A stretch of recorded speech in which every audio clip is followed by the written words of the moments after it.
اور تو میرے مسلمان بھائیوں بہنوں اور بیٹیوں السلام علیکم۔ میں غلام مصطفیٰ ہوں اور آپ دیکھ رہے ہیں میرے چینل پیام اسلام، جس پہ میں اللہ اور اللہ کے رسول کا پیغام آپ تک پہنچانے کی کوشش کرتا ہوں، اور آپ سے گزارش بھی کرتا ہوں کہ آپ اس پیغام کو دوسرے لوگوں تک آگے پہنچائیں۔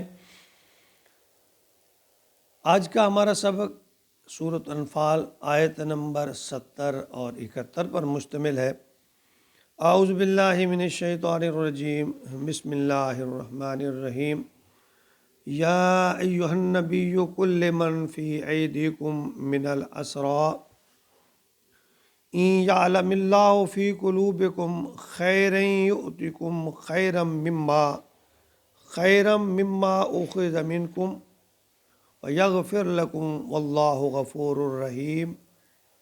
وَإِن يُرِيدُوا خِيَانَتَكَ فَقَدْ خَانُوا اللَّهَ مِن قَبْلُ فَأَمْكَنَ مِنْهُمْ وَاللَّهُ عَلِيمٌ حَكِيمٌ۔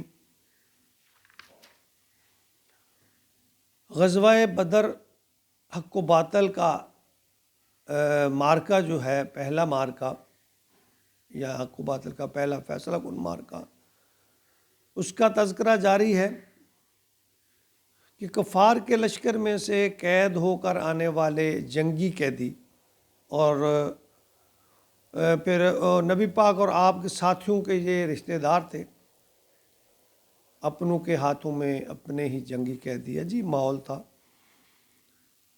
تو اس بارے میں اللہ رب العالمین نے کچھ مزید باتوں کی آیات میں وضاحت فرمائی۔ یا ایھا النبی، اے میرے نبی، اے میرے محبوب، کل من فی ایدیکم، کہہ دیجئے ان لوگوں کو، ایدیکم تمہارے ہاتھوں میں، من الاسری جو قیدی، جو تمہارے قبضے میں ہیں، جو تمہارے ہاتھوں میں ہیں، ان کو کہہ دیجئے۔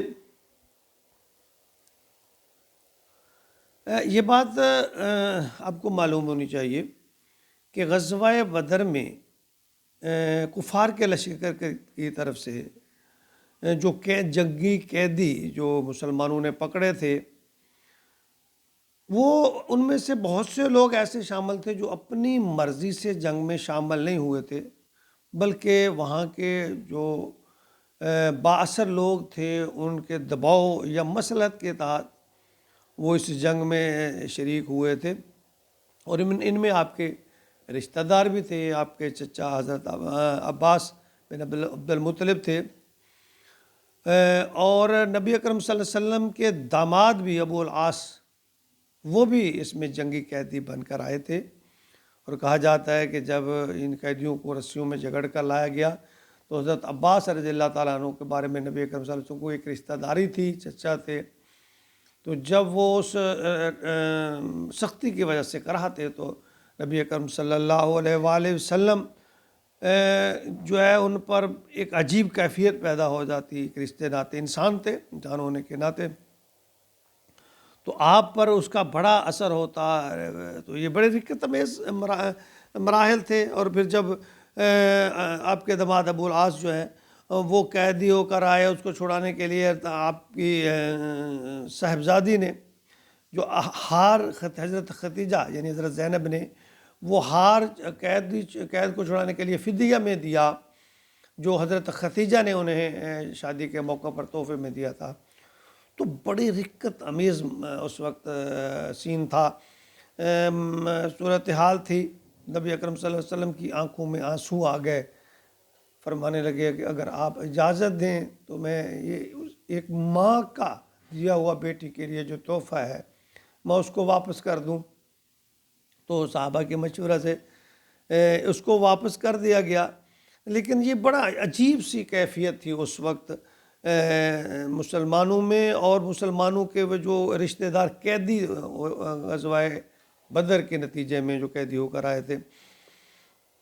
تو اللہ نے فرمایا، پھر ساتھ اللہ نے یہ بھی فرما دیا، ان یعلم اللہ فی قلوبکم، اگر اللہ تمہارے دلوں میں کوئی بھلائی چاہتا، پاتا یا دیکھتا، یا قلوبکم خیرا یؤتیکم خیرا، جو کچھ تم سے لے لیا گیا ہے اس سے بہتر دیتا، مما اخذ منکم، بہتر تمہیں دے دیا جاتا ہے۔ اللہ نے یہاں فرمایا کہ تمہاری نیتوں کا معاملہ اللہ جانتے ہیں، کہ ان میں سے کچھ لوگ اسی یعنی آڑ میں پھر یہ کہنے لگے کہ ہم تو نہیں چاہتے تھے۔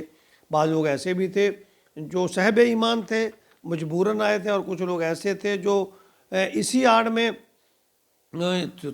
تھے تو وہ کفر پر، لیکن وہ اپنے آپ کو ایماندار یعنی ظاہر کرتے۔ تو اس بارے میں اللہ تعالیٰ نے فرمایا کہ اگر اللہ جانتا ہے یہ سب کو، اس باری بات کو اللہ بہتر جانتے ہیں۔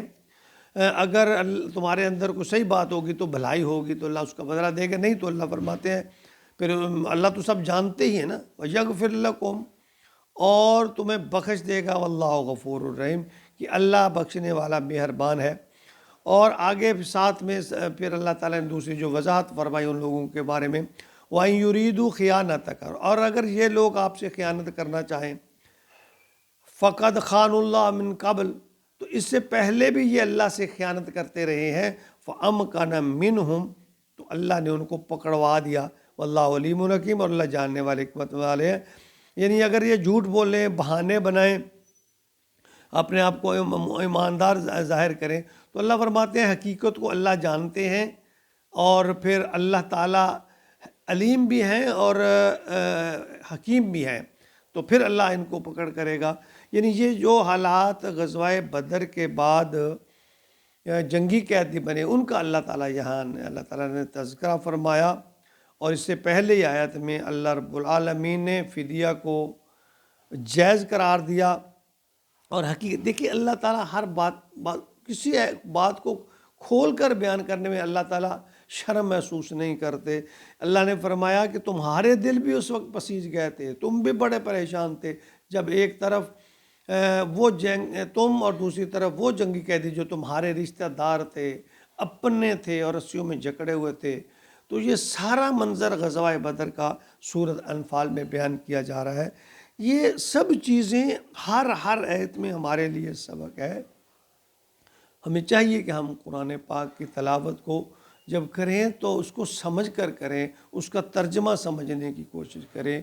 بہت ساری چیزیں ایسی ہیں جن کے بارے میں ہمارا کنسیپٹ کچھ اور ہے، یہاں ہمارے نام نہاد علماء نے ہمارا کنسیپٹ بنا دیا ہے ایسا، حالانکہ قرآن ہر چیز کو کھول کر بیان کرتے ہیں۔ اللہ رب العالمین ہمیں توفیق عطا فرمائے کہ ہم اس مقدس لا ریب کتاب کو پڑھیں، سمجھیں، اور حقیقت بھی اس کے پڑھنے کا حق بھی یہ ہے کہ ہم اس کو سمجھیں، اور پھر اللہ ہمیں اس پر عمل کی توفیق عطا فرمائے۔ آمین۔ وما علینا الا البلاغ۔